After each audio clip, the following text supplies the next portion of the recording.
এই দেখো, এই যে চিনতে পারছো এই সাপটাকে? এটা হচ্ছে আমাদের বাংলার বিষহীন সাপ, মেয়ে ছেলে সাপ, জলে থাকে। এটা নিয়ে আজকে তোমার সামনে আমি খেলা দেখাবো। ট্যান্টারা হাতে জড়িয়ে যায়, ফুস ফুস। এর মুখটা দেখো কি করুণ করে তাকিয়ে আছে। আমি এটাকে পুরো বশ করে রেখেছি। একে সকাল বিকেল রোজ আমি খাওয়াই দাওয়াই, এরকম মানুষ করে বড় করেছি। এরকম ছোট্ট মতো ছিল যখন আমি পুষেছিলাম, ছিপ দিয়ে পুঁটি মাছ ধরে রোজ খাওয়াতাম একে আমি। ঠিকঠাক হাঁটাচলা করতে পারতে না, এখানে হাঁটাচলা করে শিখেছি। একটু হেঁটে দেখাও তো বন্ধুদের, একটু হেঁটে দেখাও, এখানে হেঁটে দেখাও। আরে হাঁটবি তো, গিলি গিলি। এই লজ্জা পায়, এত সুন্দর সাজিয়ে এনেছে।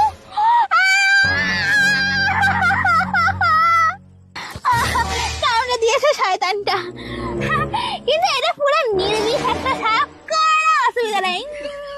ও মানে তুমি যেটা মেয়েদের সাপ বলছো ওটা কালোর সাপ, তুমি তো সাপই চেন না। হ্যাঁ কি বলছিস?